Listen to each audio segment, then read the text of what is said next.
Hi, my name is Isabela Condo-Olvera, or Isa for short, and welcome to my channel. Today I am going to be talking about being an international student, what it's like to move for the first time to a new country, to go study abroad. In my case, I moved to the United States, to Minneapolis, Minnesota, the University of Minnesota, Twin Cities. So, closure. That's the first thing I want to talk about. And that's like even before you move, and most of you are probably going through all of those things right now. As exciting and scary and huge as it is to be moving to a new country, I think it's also important to kind of really close that chapter pre-moving out of your home country. And so for me, what that entailed was doing a concert, insert quick clip. All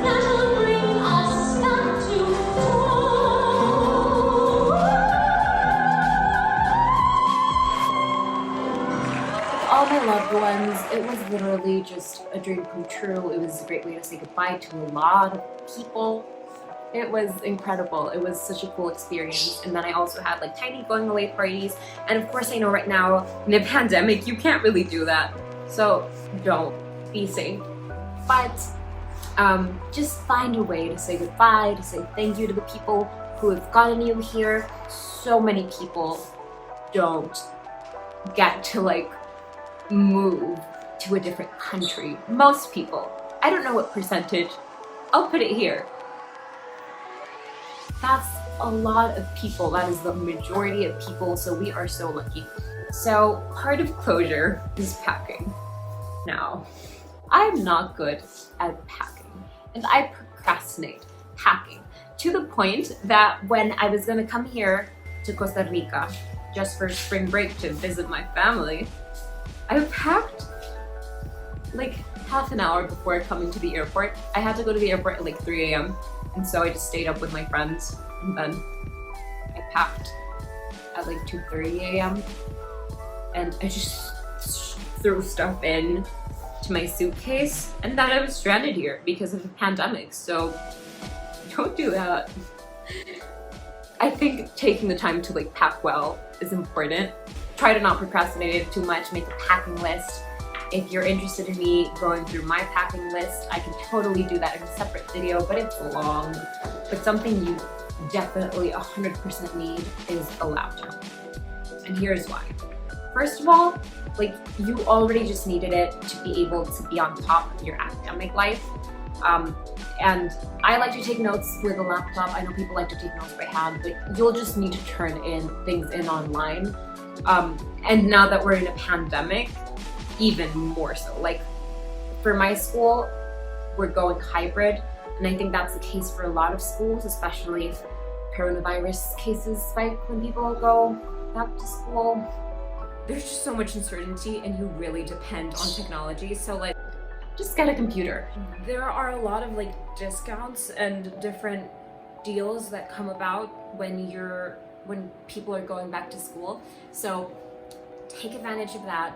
I know Alienware is great for college students. It's also great for gaming if you're into that. College students just need a really robust computer that can support them being on top of their academia and using whatever like video chat platform they're using now with the pandemic, whatever video chat platform you choose to use to communicate with your family. Like it's just so essential. And the reality is it can be overwhelming at times. I know for me, like at times I was academically overwhelmed. It was just like really long hours for my program, and it's wonderful and I'm so grateful, but sometimes I was also like, just when you need a pick-me-up, take a break, take a breather, talk to your parents back home if you have a good relationship with them, or your siblings, or whoever your support system is that got you here and that makes you feel better. Try to find community. I think a good way to build community is registering for student groups. Something that no one talked about enough was like the significance of finding people with similar-ish experiences. while all Latin American countries have very different experiences, one of my closest friends in college is Puerto Rican, and having someone that I could just like speak in Spanish to and just vent in my native language meant the world. She's just an awesome human and I love her. I was lucky in that in my acting program we're a very select, small, tight-knit group of people, so I already kind of had my community built in. But if you don't, like most college students do not, and you don't know anyone because you're international, try to find other international students. They just get it. Another thing you can do as you prep to go to college is just check what gen ed requirements you have. If you don't really come in with a lot of credits, which was my case because US colleges don't take into account IB, even though it's hard and a lot of work. If you're similar to me and you need to take care of a lot of gen eds, just like figure out which gen eds you need to take if you know your major. Figure out like all of that like early planning. If you do it early on, then you won't have to be dealing with that on top of like just the stress and overwhelmingness of moving to a new country, if you get that out of the way now. And as you're doing that, like regardless of what system your school uses to build schedules, most systems give you the names of professors, so like look them up on Rate My Professor. That's something a lot of US people knew that I did not know. Look professors' names up online. Just make an effort to be prepared and make your first year in particular just as pleasant and wonderful as possible. Rate My Professor is not perfect by any means. I had a professor that had a near perfect rating and I really did not enjoy. There are a lot of resources right now detailing the accounts of BIPOC students and international students in universities in the US, so I think looking those resources up and making use of them is great. If you're going to the University of Minnesota, be sure to check out bipoc.umn. I know I have been in like kind of modifying my registration and making sure that the faculty I'll be studying with are as safe and BIPOC friendly as possible so that you can focus on just learning and not on other things that really should not be the focus of your education, like just dealing with microaggressions and stuff. Like that's not fun. There are xenophobic people. That's just the reality in any country you'll go to. So trying to steer clear of those people and find cool faculty members that will support you and love the fact that you bring such a diverse perspective into the classroom. Do you hear that bird? And I think if you can find classes that you love, that really helps. It just keeps you going. So at a mental health perspective, I would say don't put too much pressure on yourself. Understand that your situation is different than everyone else's, and just accept where you are. I know I felt a lot of pressure, you know, coming in from somewhere else. It's a huge opportunity and I just really wanted to do perfectly, and just understanding that you won't be able to do perfectly, and that's okay. Making sure to do whatever makes you happy, be safe, be healthy, eat food that makes you happy. Okay, there's this whole like freshman 15 thing, and like a lot of people gain weight or lose weight, and like weight fluctuations are normal and they're a part of life. So forgive yourself for that.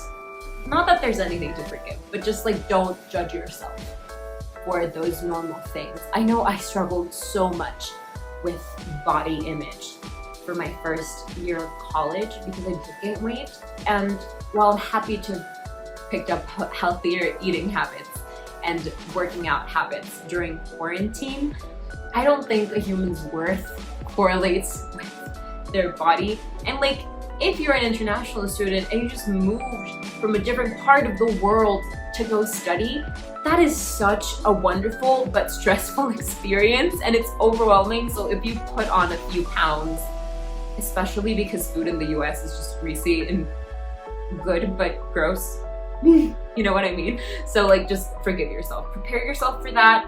I know I like made a whole plan to try and be as healthy as possible, and I did try, but I also ate ice cream every day for like a good amount of the semester.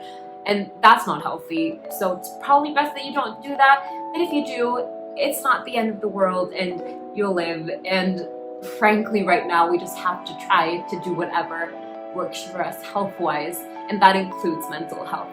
I literally ate a wrap with a cockroach in it, like a few days after I had moved in. So like, check your food for cockroaches.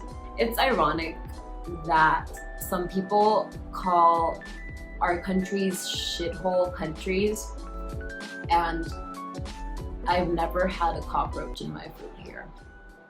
I'm sure it happens everywhere, and I don't know how relevant that is. I literally had a cockroach in my food in my dorm room. I just forgot about that. Another thing I wish I'd known, for my F1 visa, and if you're an F1 visa person, same. For my visa, I didn't realize you had to like travel with an I-20. That's a form that you need to like enter the country, look up the requirements. I'm by no means an expert on immigration.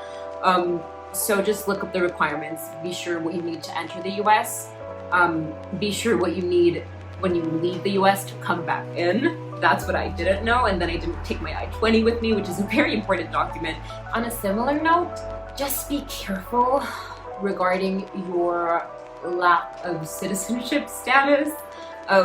If you're in the US, like myself, and that's where you're studying abroad, you just have to be aware that the stakes are higher for you. I know, like, I'm not gonna say specifics, but people do illegal things in college. So just be very careful about what you choose to do. Realize that you would not have the same consequences if you were to get caught doing anything as your American friends.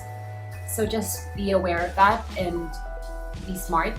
Right now, with the beautiful activism that is happening in the United States, if you're like me and you're passionate about that, try to be as careful as possible. If you get arrested, you're not a US citizen. You can get deported. And so I'm not saying be afraid of being deported all the time, which was like a good part of my year. I was like, I don't want to get deported. You're not going to get deported probably. My final word of advice based on my first year is move through your year of college with gratitude. I think gratitude is just so helpful in terms of taking care of your mental and emotional health. And while there will be challenges and it's fine to accept your emotions and do whatever you need to deal with them, I think what kept me going when I was overwhelmed academically, or when I got homesick toward the end of my first semester especially, I was super homesick. Like, that's just normal things that do happen and make sense. So let yourself feel whatever you're feeling, but let that be coupled with the gigantic privilege that it is to be able to go get an education in the US. Like, we're lucky as hell. And I don't mean to invalidate any of your experiences or your lack of privilege by saying that we are privileged, but in that aspect at least, like, there are so many people that never even leave their country. Having the opportunity to like travel the world, get to know new places, and do it for the sake of education is something that so few people have. So let that fuel you through the inevitable rough spots. You can comment on any of my videos. You can reach out to me on my Instagram at Condo-Olvera. That's where I'm most active. And I hope you enjoyed my video. I wish you the best of luck. If you enjoyed, be sure to like and subscribe. I'm gonna be documenting my new moving into the US. We'll get through it, even if it's scary. Thanks for watching.